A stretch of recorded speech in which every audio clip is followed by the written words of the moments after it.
Kabar yang tidak terlalu mengejutkan datang dari Real Madrid. Informasinya, nasib Carlo Ancelotti atau Don Carlo berada di ujung tanduk. Lengkapnya kita bahas hanya di obrolan bola anak rental. Ngobrol santai, bahas bola. Tapi kick bandot, cek sana, cek sini. Tendang pisang, tepis, penalti. Cuma di obrolan semua happy.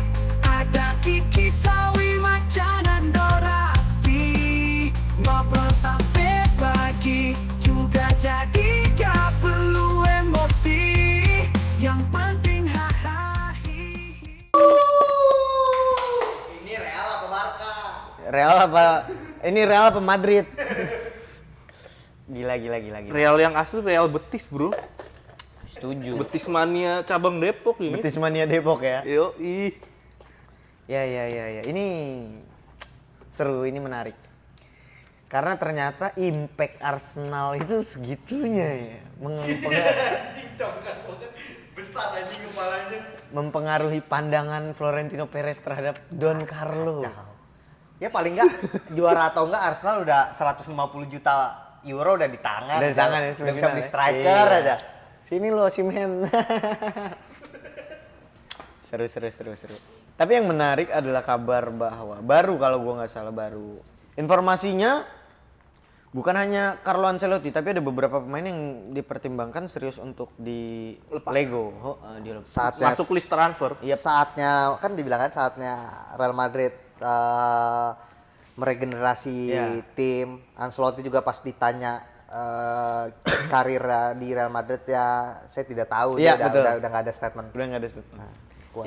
Tapi yang menarik pemicunya menurut lu Nul, apakah murni kekalahan lawan Arsenal yang bikin dia gagal masuk ke semifinal atau memang Florentino Perez ini menyadari bahwa kayaknya Ancelotti udah habis nih. Spesial kalau gue ngeliatnya dari ini sih ya, gonjang-ganjingnya sih rumor-rumornya ya dari El Clasico kalah 2 kali tuh. Oke. Sempet dia udah mulai ketinggalan Ya. kejar title La Liga, terus kan pastinya kan Barcelona juga kesandung. Florentino Perez dia pengen ya seenggaknya UCL dapet lah kalau Ya. La Liga yang nggak dapet. Dua-duanya nggak dapet ya Setuju.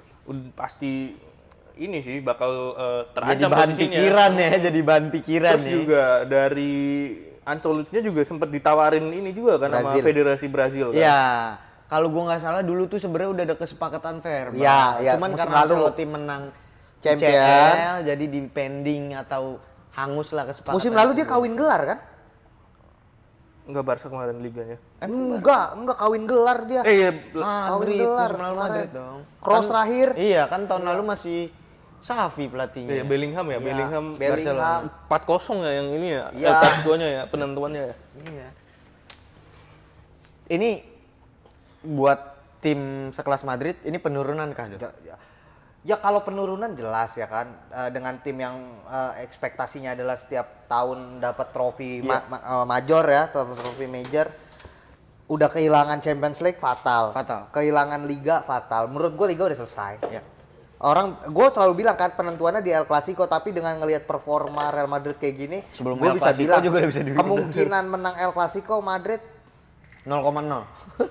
10% mungkin. 10% ya. Ya. Berat.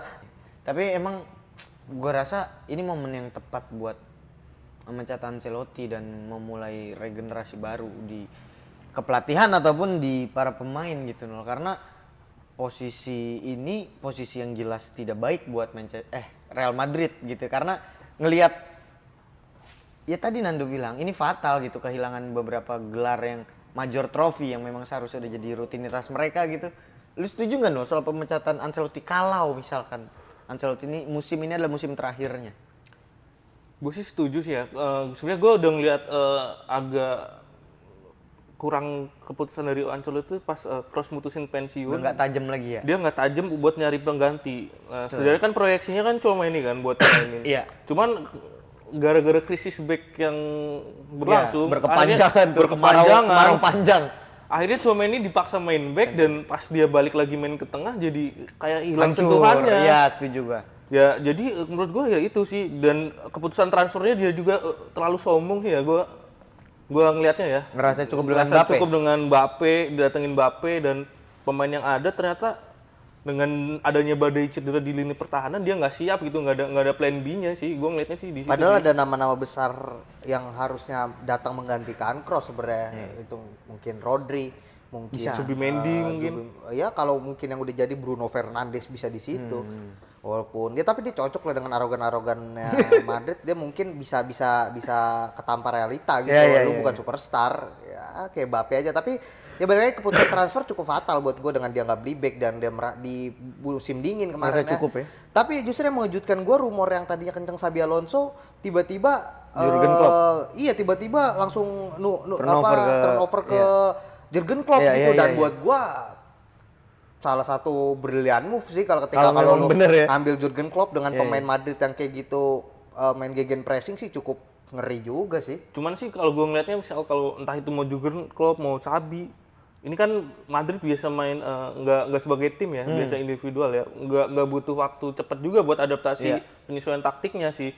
Yang tadinya biasa main individu harus sesuai organisasi dari instruksi pelatihnya ya. Menurut gue nggak bisa setahun langsung nyetel langsung balik lagi sih kalau menurut gue ya. Iya. Oh, tapi gua agak beda nih. Kalau gua menurut gua ketika Jurgen Klopp masuk, atmosfer El Clasico bahkan bisa berubah sih. Kalau menurut gua Maksudnya berubah gimana? langsung bisa menang. Murni karena pelatih baru, biasanya kan langsung naik kan, itu pertama. Honeymoon kan. Dan kedua gini, emang pemain Madrid Rodrigo, Mbappe, ya you name it lah, nama-nama besar nggak terbiasa main Sistem. Tapi kalau lu jenius ya lu jenius gitu loh. Ini kan pemain yang notabene kan memang jenius gitu, pemain-pemain yang superstar lah, yang memang lu dikasih apa tuh nangkepnya cepet gitu. Iya, benar. Jadi buat gua kalau ketakutannya adalah nggak bisa adaptasi dengan taktik Klopp, menurut gua bisa pasti. Pasti bisa. Ini memang masalah pelatih gitu. Apalagi Klopp, maksud gua ya oke, Mbappe nama besar, Vinicius nama besar, Bellingham nama besar, tapi Klopp pun nama besar gitu. Jadi kayak gue yakin Klopp akan kayak Flick modelnya. Dia nggak takut tuh ganti-ganti pemain ya. Lu kalau nggak mau ngikutin gue, lu cabut aja. Klopp tipikal akan kayak gitu. Karena isunya Florentino Perez itu menilai atau melihat bahwa yang bisa ngerusak proyek Hansi Flick itu adalah dengan lu datengin Jurgen Klopp gitu, dengan merusak Counter alaminya dulu. Betul. Udah nempel terus dia. Nempel terus Dortmund Bayern kan. Iya. Itu kalau fair pemain yang nggak dibajak-bajakin tuh nggak kalah itu Dortmund. Iya, benar. Setuju. Karena memang permasalahan siapapun nanti, kita geser sedikit ke Dortmund. Kalau memang menangani Dortmund, permasalahannya adalah nggak punya pemain tetap yang bisa diandalkan kan itu. gitu. Memang dia klub buat bisnis. Iya. Beda cerita kalau kemudian klub dikasih kepercayaan untuk megang Liverpool, ya lu lihat hasilnya gitu. Dengan belanja yang terbatas gitu, apalagi lu di Real Madrid yang lu mau siapa Unlimited tinggal money. tunjuk, Iya. By the way, Virgil sama Salah perpanjang akhirnya. Tren yang belum ya. Tren ke Madrid udah. Anjir. Ya pas lah tren Wah, ke Madrid itu ketemu Klopp ketemu udah. Klopp, gila itu. Tinggal nyari gila. back kirinya tuh. Iya. Robertson diboyong juga anjing. Tapi secara profil lebih, kalau kita bicara suksesor seorang Ancelotti, lebih oke Jurgen Klopp atau Xabi? Kalau menurut gue ya, secara pembaharuan, kalau lu mau fresh, mau taktikal, mau futuristik, mau beyond, Xabi Alonso. Tapi kalau Proven. lu mau yang terbukti gitu, lu mau jam terbang, lu mau sejarah, lu mau yang Kepastian bisa lah ya. handle ruang ganti gitu, Klopp. Karena kalau gue jadi pemain bola, siapa pelatih yang pengen jadi pelatih gue gitu? Kalau gue taruhlah gue notabene superstar gitu ya, gue kan milik Klopp.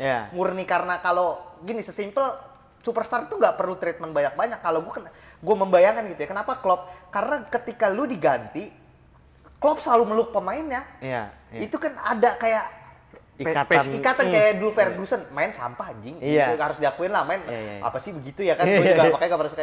Tapi ya semuanya respect gitu sama Fergie gitu, sama Betul. Sir Alex Sir Alex gitu ya kan. Jadi kayak iya lu Madrid tuh perlu sosok itu. Ancelotti pun punya gitu, tapi taktikalnya udah terlalu kolot. Ya. Ya gue sih setuju sih kalau Klopp yang lebih cocok sih buat profil gantiin Ancelotti ya. Terus dari kalau gue ngelihatnya dari segi taktik ya, Madrid kan biasa main 4 back kan. Kalau Xabi dia main 3-4-3, adjustmentnya terlalu banyak sih kalau Iya, setuju gue. Gue ngelihatnya di situ sih, dari Takut segi jadi taktikalnya MU aja nih. nggak terlalu jauh gitu. Ya. Jadi kemungkinan turbulensinya nggak terlalu berat lah Tapi ya. pasti kalau diganti, memang pasti diganti. Pasti diganti Pasti Ancelotti. diganti, pasti Tinggal cari siapanya aja ya. Tinggal gue rasa lagi deal-dealan sama Klopp ini. Iya. Klopp, wah gila sih kalau memang Jurgen Klopp. Padahal Madrid lagi lucu-lucunya ya. Iya. Anjing. Nggak bisa lucu lama dia. Iya anjing. Nggak bisa kayak MU, dia nggak mau kayak MU. Maksudnya kalau Ancelotti lagi ketemu musim depan CM sama Arsenal kan masih santai lagi Iya. kan. Kalau sekarang udah Wah, deg-degan gue nggak anjing. kebayang sih dengan pelatih dan taktikal Iya. seperti Klopp ditambah materi pemain kayak kayak gitu. Madrid, anjir. Arteta kalah mulu lagi sama Klopp anjing. Iya. Oke lah kalau begitu tinggal kita nantikan aja seiring berjalannya waktu siapa yang akan menjadi pengganti dari Don Carlo di Real Madrid. Terima kasih telah menonton, terima kasih telah menyimak. Tulis di kolom komen siapa yang layak jadi pengganti Don Carlo. Sampai bertemu lagi di obrolan episode selanjutnya. Obrolan bola anak rental. Ngobrol